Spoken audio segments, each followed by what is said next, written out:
है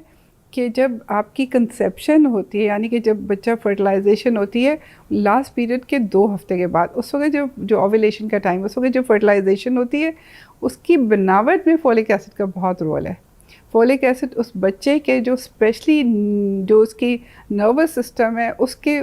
उसको नॉर्मल रखने में फोलिक एसिड का बहुत सारा रोल है। अब वो बच्चे ये बहुत सारी उसके बाद बहुत सारी जैसे कहते हैं ना एविडेंस बेस्ड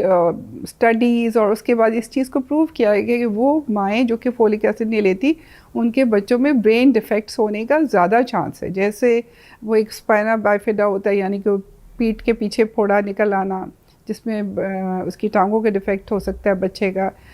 एनेनकेफली हेड ना बनना, ये सारी चीज़ें हैं जो कि जिनको हम न्यूरल ट्यूब डिफेक्ट्स कहते हैं। अगर माँ प्रेगनेंसी होने से पहले, हमल होने से पहले फोलिक एसिड लेती है तो ये सब चीज़ें फिर नहीं होती।